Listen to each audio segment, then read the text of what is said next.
ሀገሬን ወዳለው ፓስፖርት እንኳን የለኝም ከኢትዮጵያ ውጭ መኖር አልፈልግም። ይህ የሰላማዊ ታጋዩ ፖለቲከኛ አቶ አበበ አካሉ ንግግር ነው። ከስደት ይልቅ ያገዛ ሀገሩን መርጦ የሰላምና የጦርነት ማቅጫ ጥሪ የሚያቀርብ ሰውን ማሰር፣ በሌላ በኩል ደግሞ ሀገር እየገነባን ነው እያደስን ነው የሚል የመንግስት ትረካ ሲቀርብ በህዝብ ዘንድ ትልቅ የፍትህና የእውነት ጥያቄ ይፈጥራል። የሰላምን ጥሪ እንደ ስጋት ማየት፣ እንደ ዜጋ ፓስፖርት እንኳን የለኝም ከሀገር ያልወጣም ጦርነት ይቁም ብሎ ሲጮህ ጥሪው የመነጨው ከጥቅም ወይም ከፖለቲካ ተልዕኮ ሳይሆን ከንጹህ የሀገር ፍቅር መሆኑ እየታወቀም መንግስት እንዲህ ያሉ ግልጽና ሰላማዊ ድምጾችን የማዳመጥና የመታገስ አቅም ሲያጣም ሀገር እየመከረች ነው የሚለው ንግግር አሳማኝነቱን ያሳጣል። ምክራ ወይስ ምክክር የሚጀመረው የተለየ ሐሳብ ያላቸውንና የሰላም ጥሪ የሚያቀርቡ ሰዎችን በመስማት እንጂ በማሰር አይደለም። ጦርነት ይቁም የሚልን ድምጽ ወንጀል ማድረግ የማንኛውም መንግስት ዋና ኃላፊነት የዜጎችን ህይወት ማዳንና ሰላምን ማስፈን ሲሆን ጦርነት የሚያመጣውን እልቂትና የኢኮኖሚ ውድቀት በመቃወም ሰላም ይውረድ የሚል ዜጋን ማሰር መንግስት የሰላም ጥሪዎችን እንደ ተቃውሞ ወይም እንደ ስጋት እንደሚመለከታቸው ማሳያ ነው። መንግስት በሚዲያው የሚያቀርበው ኢትዮጵያ እየተከተለችና እየመከረች ነው የሚለው መፈክር በወይኑ ስር ካለው የዜጎች መራር ህይወት ጋርም ይጋጫል።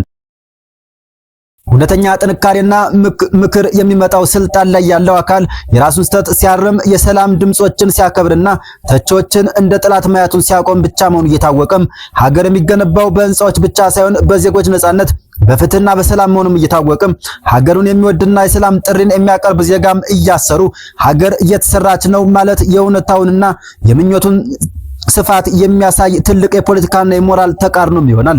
የሀገር ፍቅር እና የስልጣን ጥበቃ መፈራረቅና የንጹሃን ድምጽ እንደ ስጋት መቁጠር አንድ ዜጋ ፓስፖርት እንኳን የለኝም ማለቱ የትም የማምለጫ መንገድ የሌለው እጣ ፈንታው ሙሉ በሙሉ ከሀገሩ ጋር የተያዘ ህዝባዊ አካል መሆኑን ያሳያል።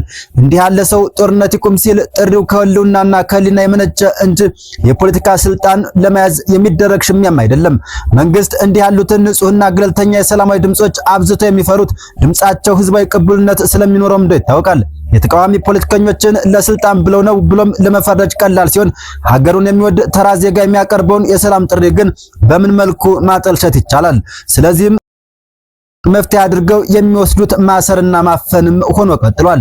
ሌላው የምክክርና የሰላም ትረካ ውሸትነት ወይም ሃይፖክራሲስ ኦፍ ዲያሎግ በየመድረኩ ኢትዮጵያ እየመከረች ነው፣ ሀገራዊ የምክክር ኮሚሽን አቋቁመናል እየተባለ የሚነገርባት ሀገር ይቅርታና ሰላም የሚጠይቁ ሰዎችን ማሰር የመድረክ ንግግርና የመሬት ላይ እውነታውን ፍጹም የተቀየጡም መሆናቸውን ያሳያል። እውነተኛ ምክክር ማለት ከሚደግፉና ከሚያሸበሽቡል ሰዎች ጋር ብቻ መቀመጥ አይደለም። እውነተኛ ምክክር የሚጀመረው ጦርነቱ ይቁም የሚሉትን ስርዓቱን የሚተቹትንና የተለያዩ ድምጾች ያላቸውን ሰዎች በመስማትና በመቀበል ነበር መሆን የነበረበት። ነገር ግን የሰላምን ጥሪ የሚያቀርቡትን እያሰሩ እየመከር ነው ማለት ህዝብንና ታሪክን ለማታለል የሚደረግ ሙከራም ተደርጎ ይወሰዳል። የኋላ ታሪኮች እንደሚያሳዩት በኢትዮጵያ ውስጥ የተለያዩ ስርዓት አልፈዋል። ሁሉም ስርዓቶች ውድቀታቸው የሚጀምረው የህዝብን ብሶት ከመስማት ይልቅ የኃይል እርምጃን ሲመርጡና የሰላም ድምጾችንም ሲያፍኑ መሆኑ ይታወቃል። ሀገሩን የሚወድና የሰላም ጥሪ የሚያቀርብ ዜጋ ሲታሰር ሌላው ህዝብ ይሰጋል። በሀገሩ ላይ ያለው ተስፋም ይሸረሸራል። ዜጎች በሀገራቸው ጉዳይ ላይ ተስፋ ይቆርጣሉ። የምንቸገረኝነት ስሜትም ይሰፍናል።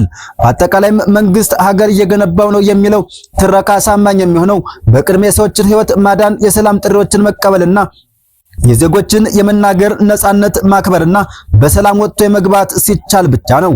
በመጨረሻም ተራራው ሚዲያ ፍትህ በሌለበት ፍትህ አንጠይቅም፣ ለወንድማችን ግን ክብርና ምስጋና ይገባዋል።